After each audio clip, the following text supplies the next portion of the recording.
video camera as soon as you step out of your apartment, and you are probably on camera everywhere you go when you walk down the street.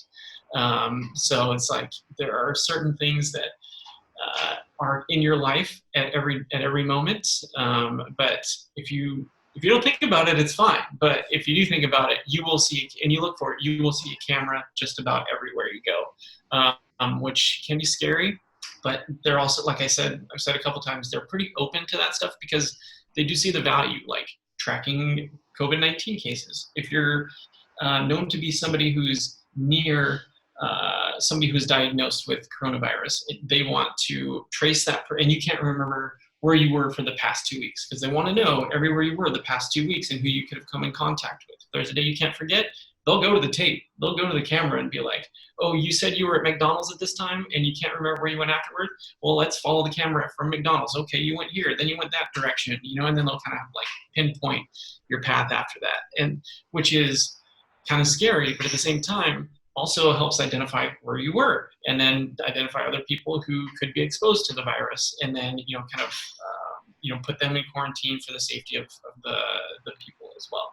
So they're heavily involved, but people seem to be open to it because of the benefits that it creates as well. Well, that's like we always talk about 1984, the was it George Orwell book, and we all know it's going that direction. I know the UK has some places like that. Hell, in certain lower end neighborhoods with high crime rates, I know cameras, some famous, I forget what they call it, some famous, like hip hop beginning neighborhoods have that there too, where they're watched 24/7. And it seems like a weird thing that's in Singapore, but it is here. We just don't really hear about it too much in certain neighborhoods. But it's, how does that make you feel, like growing up without that, and then now that's there? Yeah, it's funny you mentioned 1984 because I reread that book right before I came out here, and that was a bad idea. but because like there is a lot of some of those things. Yeah, I mean, they're not like in your face all the time, but anyway, it was kind of unnerving at first to see the cameras. Like, it's not just in the train stations, it's like on the telephone poles and going down the sidewalks and things too. So it's like, it's in places where you're used to seeing it and where you feel it's normal, like for security purposes, but it's also, just about everywhere.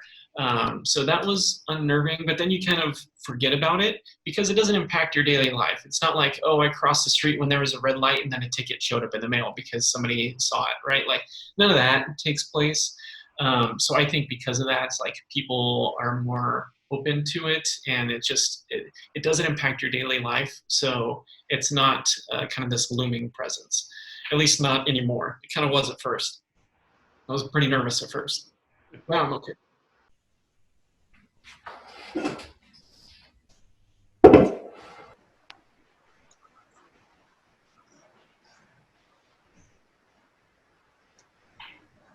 Hey, that's the universe, baby.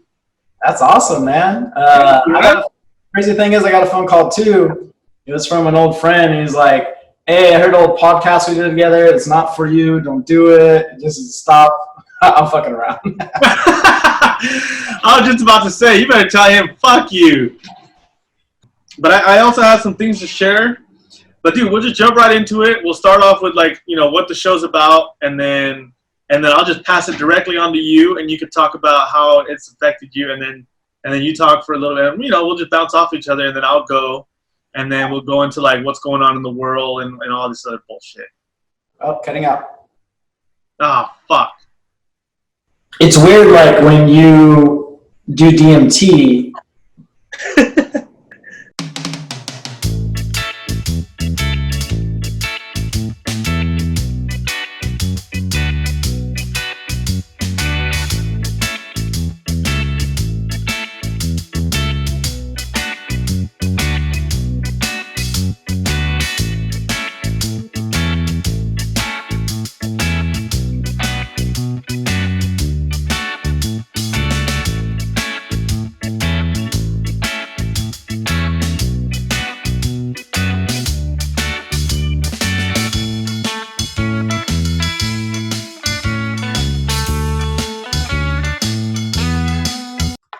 Dude, don't you ever just watch Fox though? Like, I mean, I don't ever watch Fox, but I look at like stuff on Twitter and stuff, and like Instagram, like short videos. Like I always think, like, dude, there's got to be so many affairs. Like, dude, the women and men on there just seem so dirty. Like they probably fucking each other all the time. And I was like, oh shit, this shit real. Like I wasn't prepared. I thought it was gonna be like, dude, but it's like, what? And I was just like, and then like I was like, fuck, I gotta go next. I can't be a bitch.